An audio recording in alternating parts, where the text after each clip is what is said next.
सभी दर्शकों को जय माता रानी।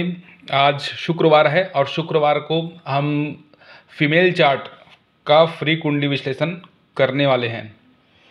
हमारे पास में 3 फीमेल चार्ट हमको प्राप्त हुई है, जिसमें लता कुमारी 6784 ये आईडी है, उनका प्रश्न हमने लिया है। उसके बाद में सुमित सावनी करके 792 एक आईडी है, अपनी बहन के बारे में शायद वो उन्होंने क्वेश्चन किया, उनकी बहन है शायद, तो उनका लिया। और शिल्पा नाम से एक आया हुआ है, उनका कुंडली हम विश्लेषण करेंगे।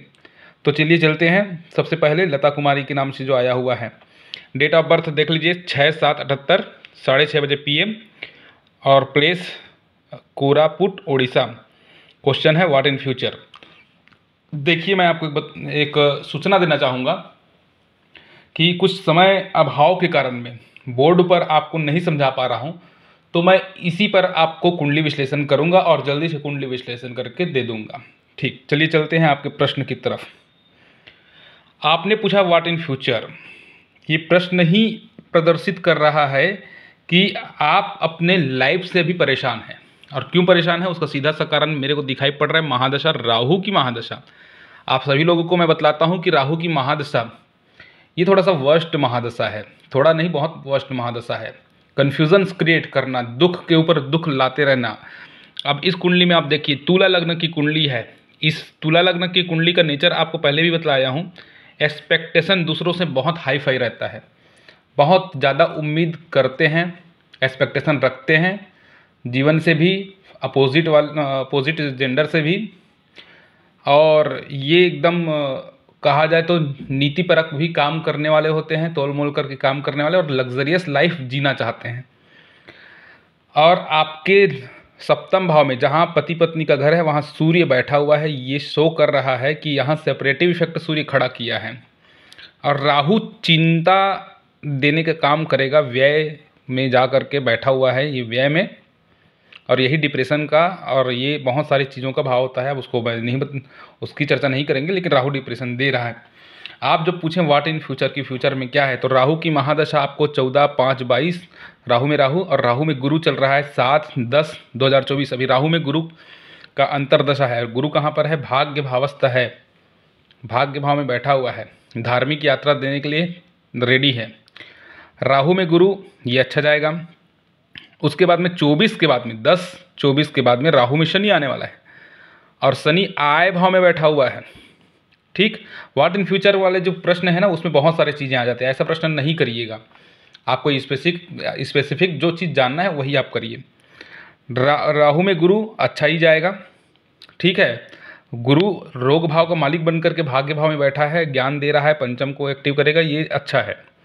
ठीक है, राहु में शनि आएगा, शनि आय भाव में बैठा है, लग्न को देख रहा है।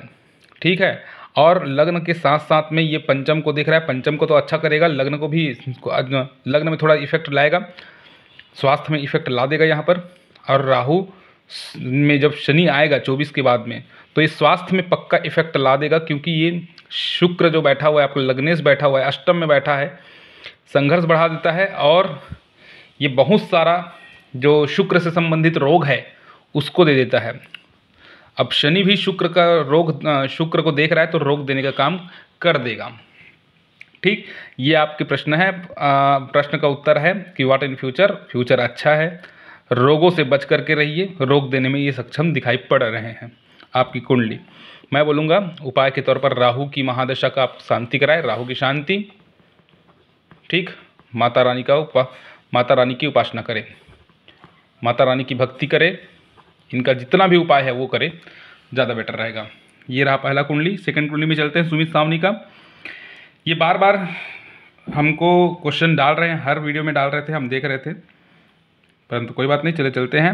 1/7/96 7:08 प्रातःकाल, सूरत।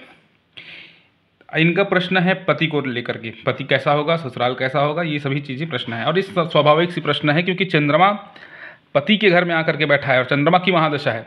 चंद्रमा जहाँ बैठता है वही उनकी राशि, चंद्रमा जहाँ बैठता है वही उनकी इच्छा। पति के घर से चंद्रमा बैठा है, मतलब इनका मन जो है सप्तम भाव से संबंधित, जो भोग का भाव कहलाता है, वो भोगों से संबंधित इनका प्रश्न रहेगा। पति कैसा रहेगा? पति बहुत अच्छा रहेगा, बहुत अच्छा रहेगा, पति ज्ञानवान वाला रहेगा। चलने में कैसा होगा, मतलब चलने चलाने में उनके साथ में दिक्कत खड़ा ये दिखाई पड़ता है। मंगल की दृष्टि है यहाँ पर, आप मांगलिक भी बनते हैं, ठीक। और शनि का दृष्टि पति के घर पर, मंगल की दृष्टि पति के घर पर, और यहाँ पर सूर्य की भी दृष्टि पति के घर पर। तो ये यहाँ पर आपके सप्तम भाव को खराब कर रहा है, ठीक।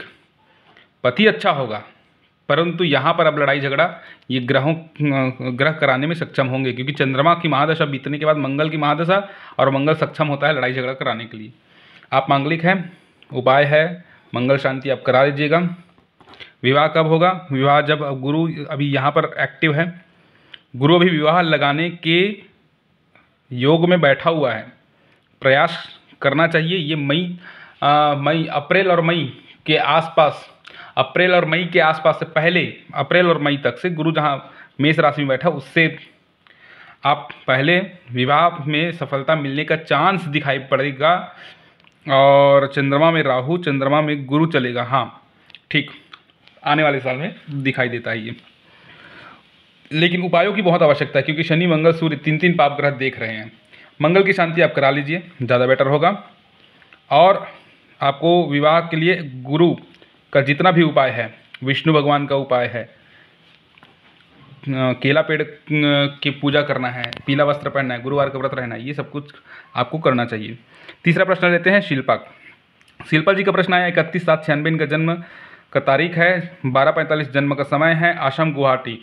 अब इनका प्रश्न है मैरिज कब होगी, गृहस्थ सुख है कि नहीं। अब देखिए ये भी तुला लग्न है और ये भी तुला लग्न है, एक्सपेक्टेशन रहते हैं तुला लग्न वालों के मन में, बहुत ज़्यादा एक्सपेक्टेशन रखते हैं ये, ठीक। अब इनका भी पति से संबंधित प्रश्न था, लेकिन ये चंद्रमा के कारण था, ठीक। यहाँ पर तुला लग्न लग्नेश जाकर के कहाँ बैठा हुआ है, भाग्य भावस्थ होकर के बैठा हुआ है, गुरु से दृष्ट होकर के, ये अच्छी बात। पति घर का मालिक मंगल बनता है और मंगल जाकर के लग्नेश के साथ में बैठा हुआ है। ये एक योग बनता है किसका, अब ये लव मैरिज का एक योग हम मानते हैं, परंतु ऐसा ज़रूरी नहीं है, ये एकदम स्ट्रांग योग तो दिखाई पड़ता है, परंतु आप देख लीजिएगा। अब देखिए मंगल शुक्र युति में बैठा हुआ है, यहाँ पर पति घर का स्वामी मंगल भाग्य भावस्था है, ये दिखाई पड़ता है कि शादी के बाद में भाग्योदय होगा। और गुरु की दृष्टि है, गुरु अभी यही गोचर कर रहा है, रिश्ता आना चाहिए, आपको रिश्ते पर विचार करना चाहिए। मांगलिक आपकी कुंडली है नहीं, मांगलिक बिल्कुल नहीं मानिएगा, काल सर्प दोष भी नहीं है। काल सर्प दोष तो ऐसे हम लोग मानते नहीं हैं, मैं तो मानता नहीं हूँ, क्योंकि कोई उल्लेख नहीं है। गृहस्थ जीवन अच्छा ही रहेगा, परंतु आपको थोड़ा सा सुख लेने में समस्या हो सकता है, क्योंकि चंद्रमा यहाँ पर बैठा है, सूर्य से दृष्ट होकर के बैठा है, राहु से दृष्ट होकर के बैठा है, आप बहुत सोचने वाली बन जाएंगे, ठीक है। तो पति अच्छा होगा, और जो विवाह का योग है वो अभी एक्टिव नज़र आ रहा है, और भी एक्टिव नज़र आएगा, लेकिन वो जो दिखाई पड़ता है वो 24 to 26 मतलब 25 में नज़र आ रहा है। 1 2 3 जब गुरु यहाँ पर आ जाएंगे 2025 के आसपास में आपका विवाह का प्रबल योग चलेगा, ठीक। दाम्पत्य जीवन में कोई ज़्यादा खास दिखाई नहीं पड़ता कला की स्थिति या पति के साथ में, पति के साथ संबंध बहुत अच्छे रहेंगे। तो ये रहा हमारा 3 कुंडली, हमने फीमेल चार्ट को लिया, और ऐसे ही हम शुक्रवार को फीमेल चार्ट लेंगे और संडे को मेल चार्ट लेंगे। आप लोगों का बस इतना सहायता रहे कि देखिए कुंडली फ्री में नहीं दिखाना चाहिए, ये शास्त्र कहता है, क्योंकि इसे गुरु तत्व जो गुरु ग्रह रहता है ना, वो 4-5 चीज़ों को संभालता है, धन को, पति को, बेटा को, इन सब अभी सभी चीज़ों का कारक होता है, ये सभी चीज़ों को संभालता है। परंतु हम फ्री कुंडली विश्लेषण रखे हैं तो दक्षिणा मांगेंगे नहीं, ये हमारा धर्म है। आपका धर्म क्या है आप जानो। दूसरी चीज़ ये है कि आप समझ सकते हैं कि गुरु दक्षिणा हमारा सब्सक्राइबर बढ़ाना ही हो सकता है, क्योंकि हम कब तक से ऐसे बनाते रहेंगे। हम चाहते हैं कि लाइव आए और लाइव आकर के सबका समस्या का समाधान 2 घंटे में कर दें, तो ज़्यादा से ज़्यादा कुंडली हम देख पाएंगे। बस अभी तक के लिए इतना ही। जय माता रानी।